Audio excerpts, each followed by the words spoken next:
So the other day, as you all know, Trump met with Nick Fuentes, Kanye West, and Milo Yiannopoulos at the White House, probably among some others too. I think there was one other person in the meeting. And everybody and their mother was like, why would you take this meeting?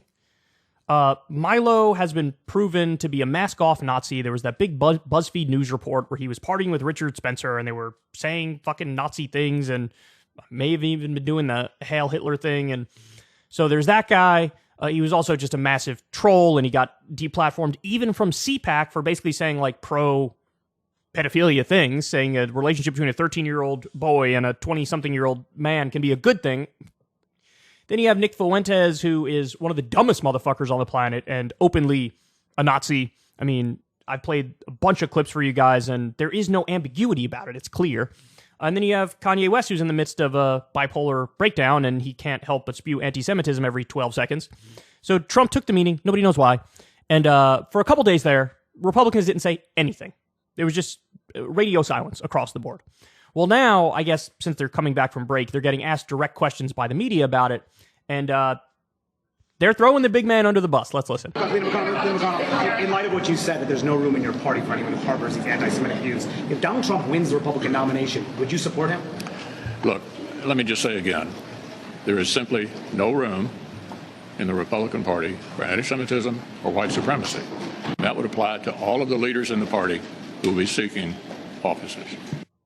He could have said, yeah, I won't support him again, but he did a little bit of a workaround there. There's no room for anti-Semitism and white supremacy, and that applies to all the leaders. Okay, but then when they ask you, will you support him, just say, no, I wouldn't support him again.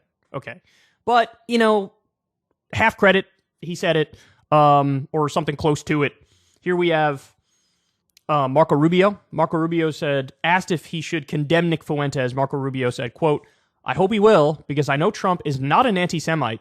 I can tell you that for a fact that Trump is not. But this guy, Fuentes, is evil. And that guy is a nasty, disgusting person. Fuentes is an ass clown. Okay. So we also have Mitt Romney came out and joined the chorus of a pylon here. You had Josh Hawley said, you know, hey, he could eat dinner with whoever he wants, but I certainly wouldn't eat a dinner with that Fuentes guy, and that guy's a piece of shit. He said something to that effect. And really, the list goes on and on. Mike Pence was on News Nation talking to Leland Vittert, and he made a comment that was kind of similar.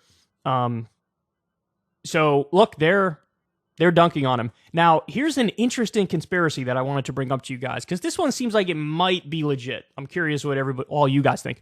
So, there is, on Parler, Milo Yiannopoulos had said, I guess within the past few years, that he will get vengeance on Trump, because Milo feels like, I gave everything to get Trump elected, and then I was like excised and cut off, and, you know, he never helped me in any way, shape, or form. And so he's bitter over that. He's pissed over that. And so he says, like, I'm going to get revenge. I'm going to get retribution. There will be vengeance. And so now the commentary is, well, is that what this is? Is that what this is? The fact that Trump was willing to meet with these goofballs. Did Milo know in advance, like, oh, Trump meeting with me and Fuentes and Kanye is going to fucking, I mean, that's going to lead to a giant backlash. That's going to lead to him hurting his chances even more at becoming president. So was this the vengeance? And then now there's also conspiracies about how when Kanye and Nick and Milo stormed off of Tim Pool's podcast, that shit was also planned. I don't know if I buy that. Because what? Did they think that would look good for them in the eyes of, you know, normie America? I don't know. I don't know. But curious what all you guys think of that. Okay, Fox News hasn't said a goddamn word about this, though. They haven't. And that is curious to me, because up until this point, Fox was actually more leaning into we're done with Trump, we're going the DeSantis route, whereas the Republican politicians were still being little bitches and being more agnostic than anything else. Now what we're seeing is the Republican politicians are a little bit more like, okay, yeah, this goes too far, fuck him. But Fox News is radio silent on this shit. So, look, I don't know how else to get this through to people, right? But you fucking have to have a united front, stick the knife in and twist it if you want to move past Trump. And the entire Republican establishment wants to move past Trump now because they know they can't win with him. They know that, he holds them back. They know that nobody hates Trump more than suburban America, independent America, and normie America. They know he's got that base locked in, but that base ain't enough to win a general election, son. So it's just their cuckery, or is that the right word, or is it cuckoldry, whatever you call it, right, is really preventing them from putting this guy down for good. But at least we're getting, little bits and pieces here and there now where they're like, okay, this, too much. And then look, you do have the right-wing commentator sphere. They're saying the same thing.